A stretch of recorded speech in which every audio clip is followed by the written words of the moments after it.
ഞാൻ ജോയിൻ ചെയ്യാം. ഒരു കുഴപ്പമില്ല, നീ നാളെ ജോയിൻ ചെയ്യണം. ഇവിടുത്തെ കാര്യങ്ങളൊക്കെ ഞങ്ങൾ നോക്കിക്കോളാം.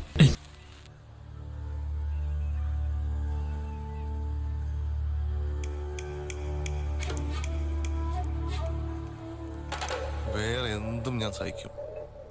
എൻ്റെ കൂട്ടുകാരനൊരു വിഷമം വന്നാൽ എനിക്ക് സഹിക്കാനാവില്ല.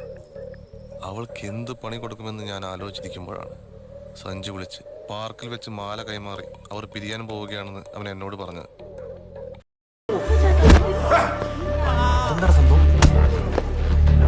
എടാ വല്ല മുടി വെട്ടാൻ പോലെ വെട്ടാതെ ഇരിക്കും. നിനക്ക് ഇടിക്കാൻ വല്ല കാരണം കിട്ടിയപ്പോ